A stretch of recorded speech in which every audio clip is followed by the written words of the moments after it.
Yo guys, it's Mighty, and in this video I want to talk about one of the newest speed pads on the market. This is the Lethal Gaming Gear Neptune, and it is a very speed focused pad that's just released in the last few months. So Lethal Gaming Gear did send this pad out to me for review, but all my thoughts and opinions will be my own, and they've no influence over that. To start out, this surface is very speed focused. It's very fast, similar to the speed of an Artisan Raiden, which I will compare this pad to later in the video. The surface does have a very slight texture. It's very smooth overall, and I don't have any issues with the actual surface itself. This surface, since it's also a very thin mouse pad, is supposed to be a little bit denser than the Poron Soft or X Soft pads. I can't guarantee that myself since I don't have any of the pro options, but that's what Lethal Gaming told me themselves. When it comes to the speed of the pad has very low dynamic and static friction, and has a decent amount of glide. The surface does have a very slight micro texture, which makes the sound and the surface feel that you do feel underneath your skates. For this pad, I did use Jade Donuts, and when I move the mouse around, I can definitely feel the surface underneath the mouse skates.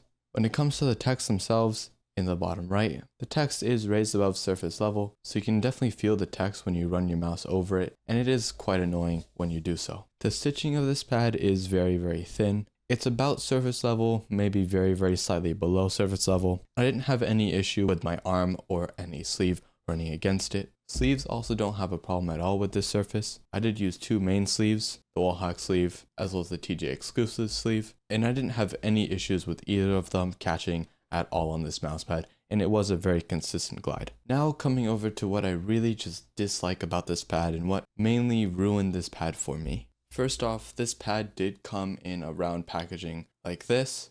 It wasn't flat packaged like normal traditional mouse pads, so I did have to flatten it out. I put my SkyPad on top of it overnight to make it flatten out a little bit, but that kind of helped. But even though I've been using this pad for a week, it's still not perfectly flat, and I can definitely feel it in the corners as well as in the sides. In some areas in the surface, the pad just is not flat, and it does make a very inconsistent glide experience where some parts are slightly raised over the others. So it does create some faster and some slower parts as well as a little bit inconsistent feeling.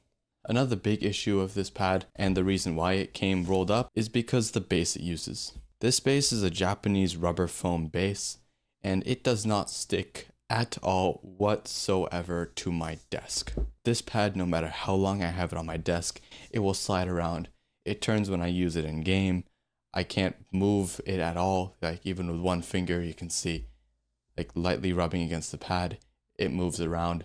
There's no way for me to get this pad to stick. I did find that it slightly adhered to a glass pad, so I did put my wall hack pad underneath this, but that shouldn't be a solution for this pad.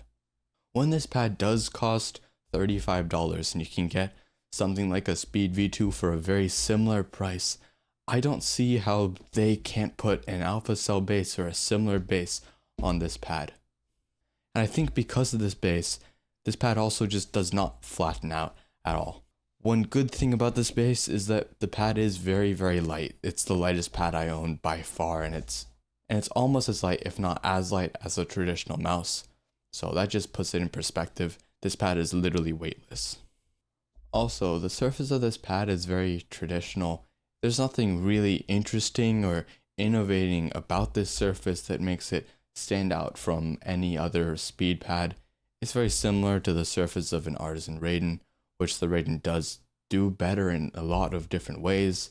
The stitching is below the surface, the base is alpha cell so it sticks to your desk, as well as the actual feel of the pad is nicer. And when it competes with pads directly in its price point, this pad just does not work well. Maybe the pro lineup of this pad might be worth it with an actual Poron base and having probably good stitching as well as a nice feel for the surface where it's slightly plushy. But this pad is just so soft, you can sink directly straight through it and feel the desk underneath it since it is very thin. It's 3 millimeters thin, which makes this very annoying to use. If you do like to press down into your pad, you can definitely feel your desk underneath it. Now to compare this pad to some of the other speed pads on the market that compete with it, like I mentioned early in the video. First off, we have the Artisan Raiden Mid. The Raiden is a faster pad than the Neptune is by a decent amount. The Raiden has less dynamic and static friction than the Neptune, as well as also being a little bit more firm than the Neptune is, and having, like I said, a nicer base and stitching than the Neptune. Now comparing the Neptune against the Speed V2. The Speed V2 does have very similar surface feel. They're both pretty similar in speed.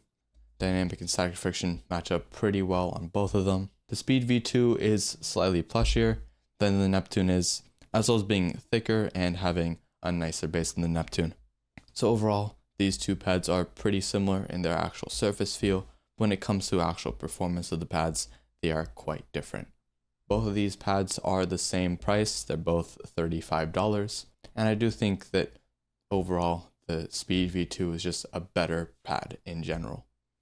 One thing to note is that the Speed V2 does not work with sleeves, so that's the one consideration I will put between both of these pads. Another pad I'll be comparing the Neptune to is the Void from Musashi. The reason I want to bring out this pad is because they have very similar bases. Both of these guys use a rubber foam base. I don't know what Musashi did with this base. It could also be that this pad is 530 by 500. But the rubber foam base on this pad just grips to my desk far better than the Neptune does.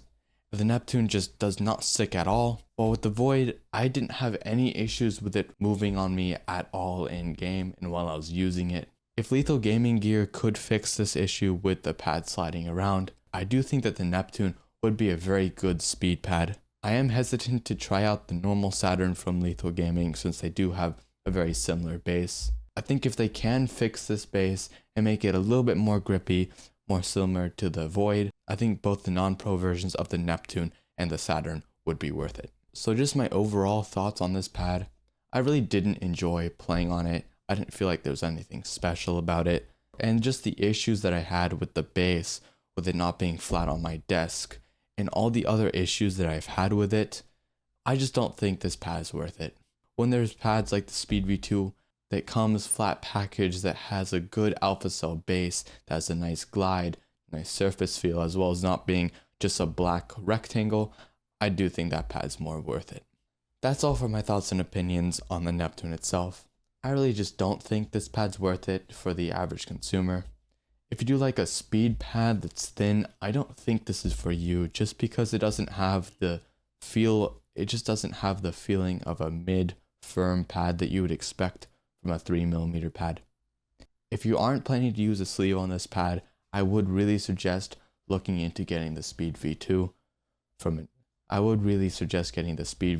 Infinity Mice. Their surface is very similar, the glide is very similar, but overall the base, the feel, and the actual way the pad performs, I just think it's way better than the Neptune is.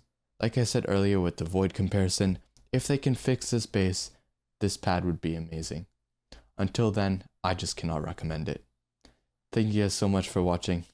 Till next time, peace.